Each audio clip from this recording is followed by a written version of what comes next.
right, so we had to get a different top clamp from GPR. They sent the one that was missing a couple of these brackets for this model. So now we got it today. We're going to continue where we left off. We already have the levers purchase pulled off. We're going to go ahead and get the bolts out for the bar clamps here, and then we're going to loosen up the pinch bolt, the 2 pinch bolts on this side. Obviously the number plate, the 2 pinch bolts on this side, and the number plate over here. And there's also a stabilizer back here, so we'll have to pull some of this stuff off back here. I'll switch the camera around when we get to that, but we're going to just start by pulling the bar clamps off first. Then we're going to loosen the steering stem nut. This one should just pop right on, so we're going to do all that real quick.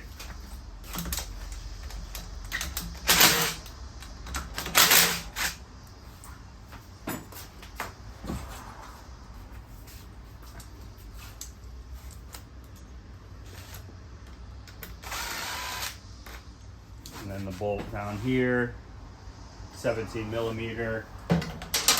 This one's loose from the other day because we had started taking it off and realized that the clamp wasn't going to be the right thing. So that's kind of a good thing to check out before you also have your cone here, but it's a good thing to check out, you know, before you start working on a bike, which we didn't really do. We expected they sent us the right part, but let me get the old clamp too.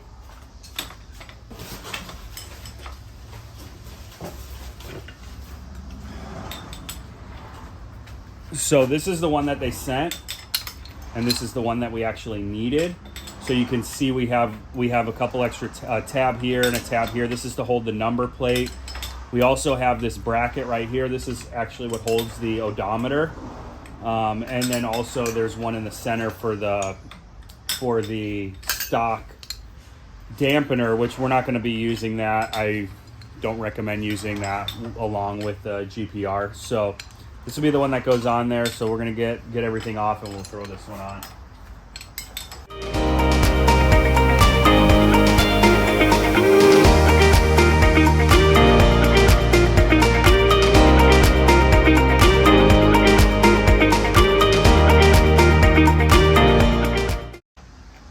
None of this stuff's going to get reused, including all the rubber mounts. These are going to be a solid mount. The reason why we're doing a solid mount on this bike is because he bought the Flexbars for this bike. So you don't really need to double up per se with rubber mounts and with the Flexbars. The Flexbars are going to have enough flex in them that it's going to still feel good. So we just did some solid mounts.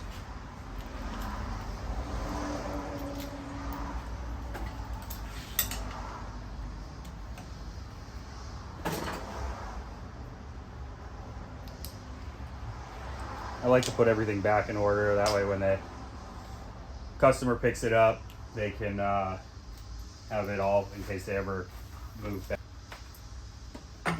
So that'll be a 32 millimeter for the steering stem nut.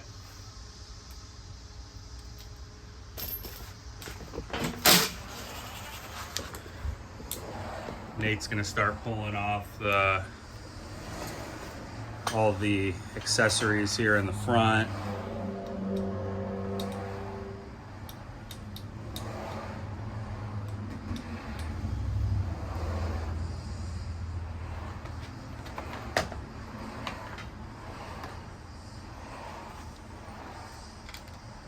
Let's see if I can get the camera to sit here.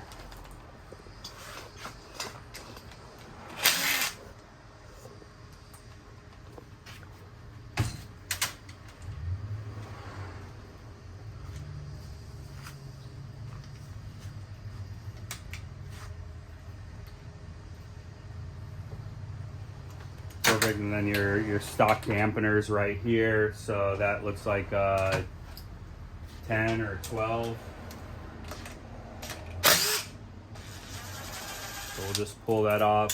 Oops, don't lose the washer there, the spacer. We're also going to pull the lower one off.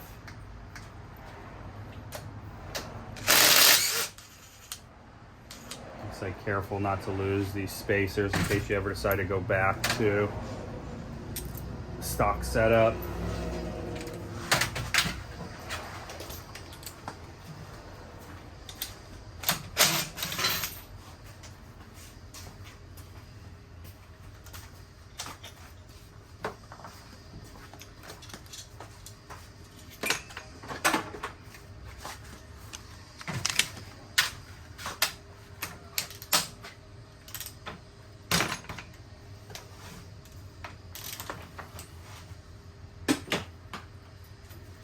So just pull this nut off. Nate's getting the rubber grommets out of the old triple clamp. A lot of this stuff's easier to do when it's mounted to the bars.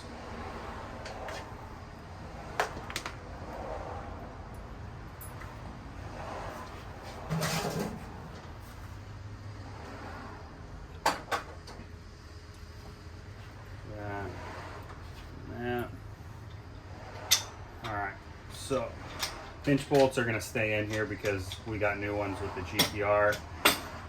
So that's it. Old top clamps off. Now we need to set it up so we can put the GPR stabilizer on there. We have a 5mm bolt here that we're going to loosen up, and then two 3mm lock screws. Set screws, so we're going to loosen those up as well.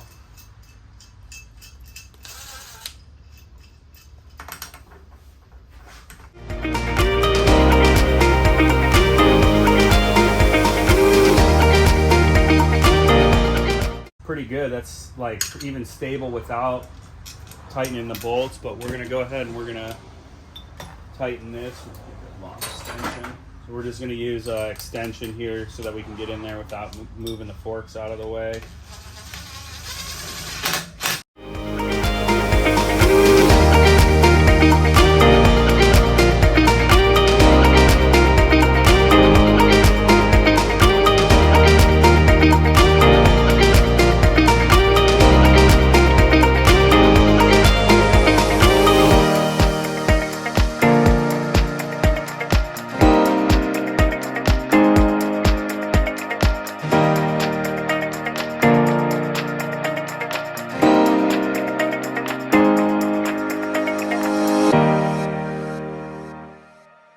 All right, so now that we're down, we can use the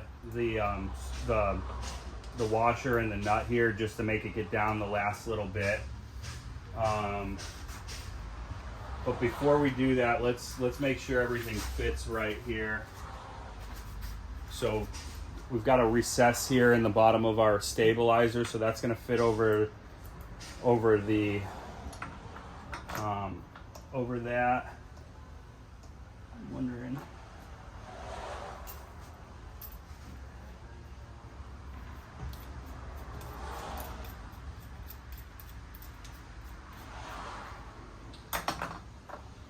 That doesn't fit.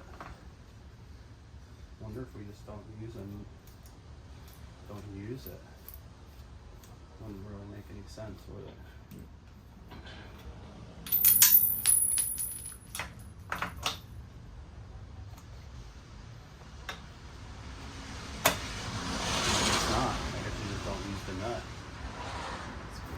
I'm gonna ask him. All right, so now that we hammered that down, we're gonna put the steering stem nut on. GPR gives you their steering nut. Stock spec, I believe, is 80 foot-pounds. So we're gonna tighten this up to 80 foot-pounds, and then we'll put the stabilizer on. So let's just screw that on.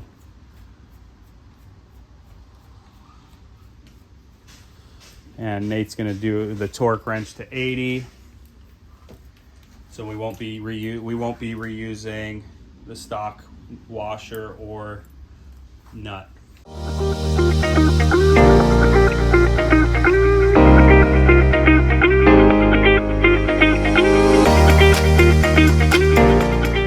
Perfect. So we're ready now. Now we can go ahead and put the stabilizer on. You've got two 5mm Allens that hold it on. So you're just going to line this tab with the pin here, and Nate's gonna go ahead and tighten those up.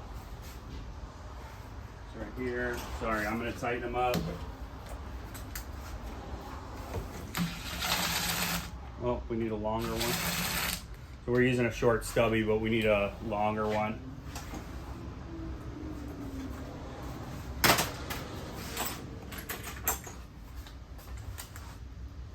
So I'll get a longer one here. Snug those down. And that's it. So we've got this stabilizer installed. Now what we're gonna do is put back together the front.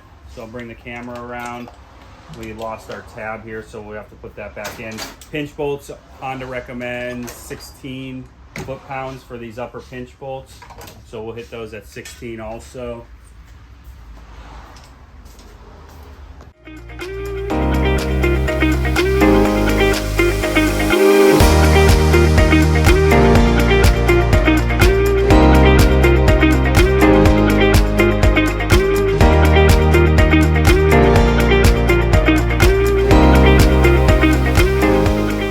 So for this front part, for where we mount the brake line and the lights, what we did was we put the, you can see we put the brake clamp mount behind the mount here, and then use the supplied screw in the pack for to bolt it down. So that's how we attach that. It took us a minute to figure out the best way to do it. So sometimes you just need to get creative and figure out what's going to be the best way to get it in there. So that's how that got done. So now all we got to do is just put the light back on there.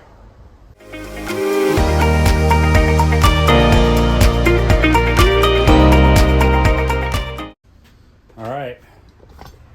So top clamp and stabilizers in.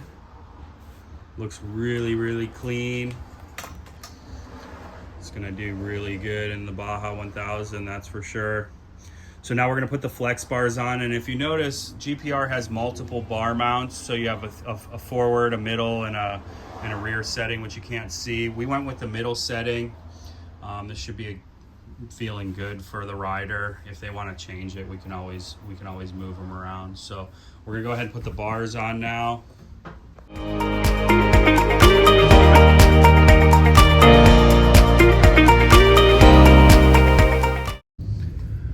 All right, so when we were putting the clutch assembly together, we realized that ASV doesn't accommodate for the clutch switch.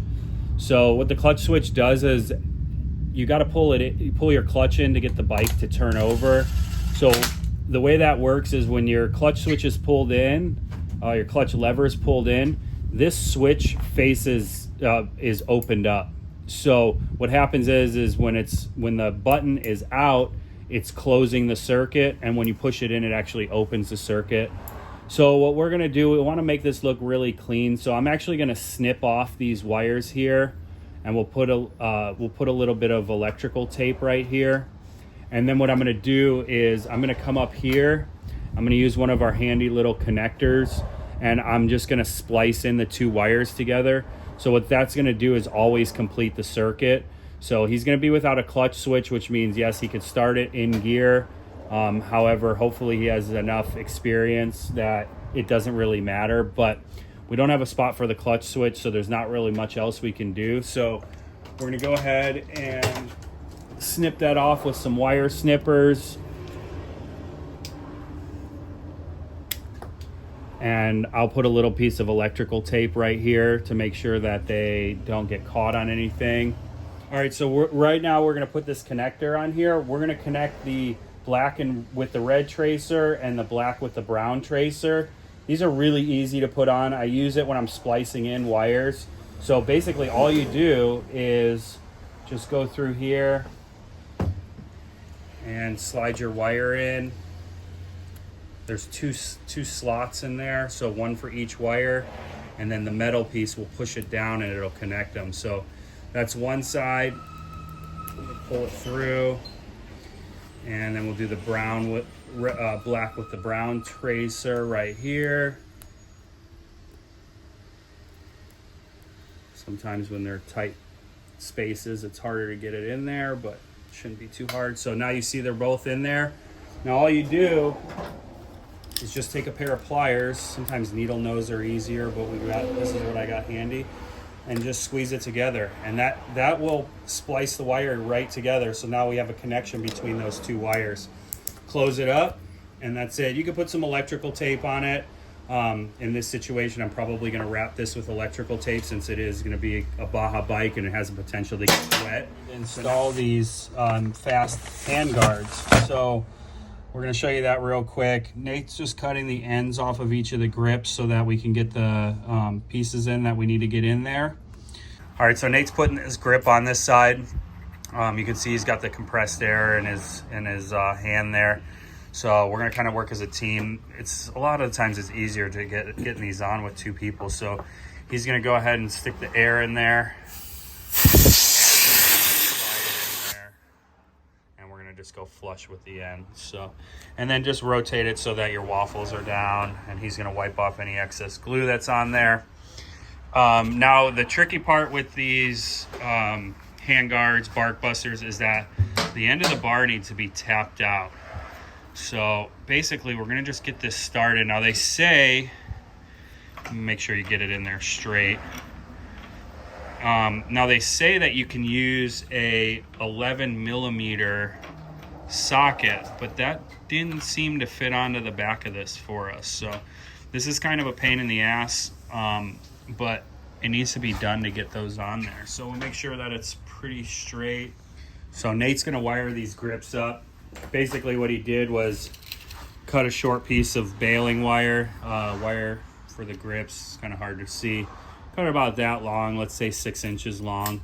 And he's gonna use the tusk tool to spin them up there. You don't wanna over tighten them because then you can end up just ripping right through the grips. And then he'll snip off the excess. And then he's just gonna tuck, there's gonna be a little piece of metal sticking down. So he'll just use the end of the pliers and tuck that into the grip. You'll never know it's there. So we do 2 of these, 1 on each side of the grip. Meanwhile, I got this started for tapping out the end of the bar here. So we did use an 11mm 12-point socket. I actually had to hammer it on there, so it wasn't quite a perfect fit. And then what I did was use a ratchet, a 3/4 drive to a 1/4 inch attachment. That way we get some leverage on it. This thing is kind of hard to get in there. So what we actually might do too is get just a little bit of WD-40 and spray it in there. That way it stays lubed up while we're cutting the threads here.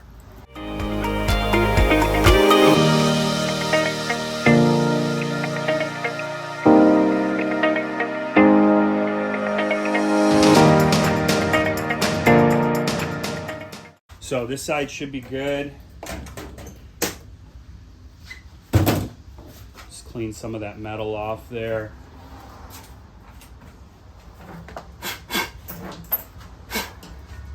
So this is the threaded insert. You're gonna wanna leave the screw and the nut on here. This is how you install it. There's also a little spacer here. So what we're gonna do is just put this in. Should screw in there pretty easy.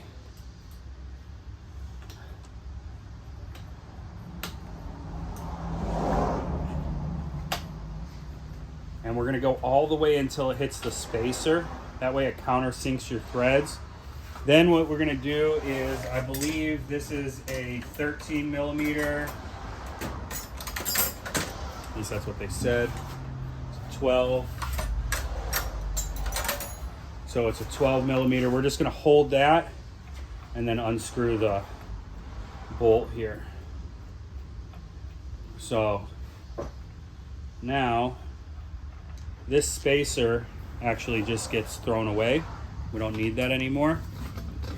And if you can see, we're all the way in there now. So the next thing what we do is, let's try to get this set up so you can see what I'm doing here.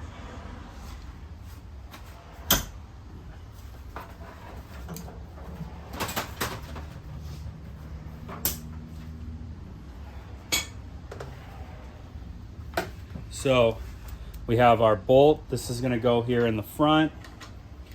And we have the side bolt here. So we also need to take the nut off of here. So we're just gonna remove that really quick. These are definitely the flex bars with the flex hand guards is the way to go. They're super solid. They're super solid.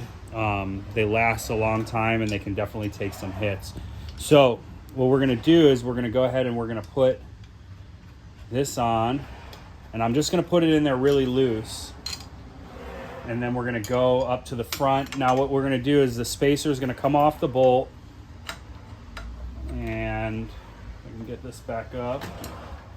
Spacer is gonna go on the inside of the handguard here, and we're gonna just bolt it in. Now what we're gonna do is we're gonna actually put a little bit of Loctite on both of these so they don't come out. So we'll grab some Loctite, and I'm just gonna put a dab of Loctite on there, and I'm gonna just put a little dab of Loctite over here. And you don't need a lot, just a drop or two should be plenty. And the first one we're gonna do is we're gonna go ahead and, oh, that's the wrong size.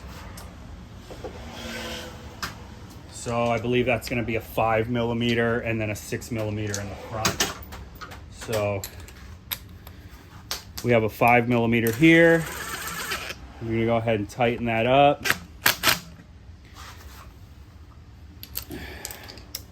And then a 6mm in the front. We're gonna go ahead and tighten that up.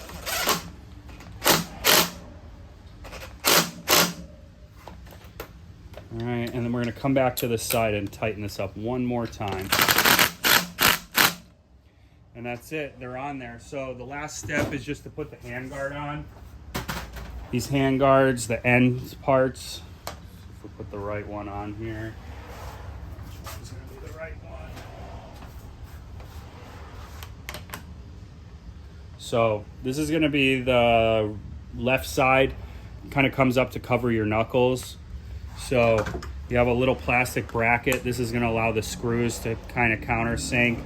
Again, we're gonna put just a dab of Loctite on each of the screws. Might be hard to see, but just a little bit.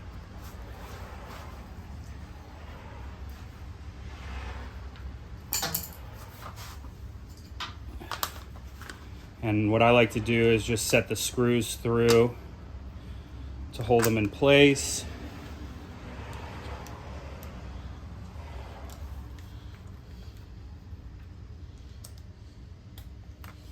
And we'll just go ahead and screw them in here.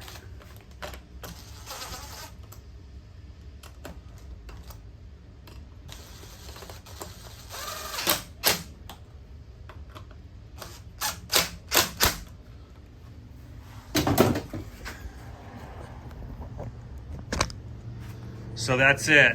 They're super easy to put on. The hardest part is going to be to tap out the end of the bar. So basically that's about it, and we'll do the other side the exact same way that we did this side. We'll show you how to cut the throttle tube. Nate's already got it set up here, so we're going to do that here in just a second.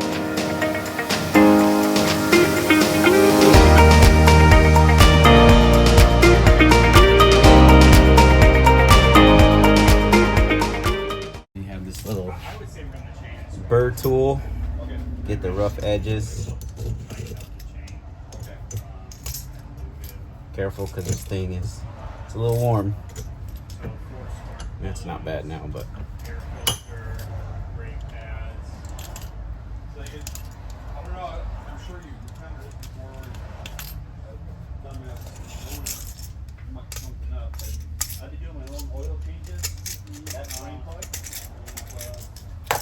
there you go. That's how you do it. Nate showed you how to cut this down and get all the burrs off, but if you notice, we actually got it just a little bit of an overhang here. This will work good when we put the handguard on so that the throttle tube doesn't rub on it. So we're gonna go ahead and put the grip on the exact same way we did the other side. Got a little bit of extra glue on here. This will come off eventually. And then we're gonna wire it up. And then we're basically gonna do the exact same process that we did the other side. We're gonna tap it out and put everything together. So I'm not gonna show you how to do the other side. It's literally the exact same on both sides.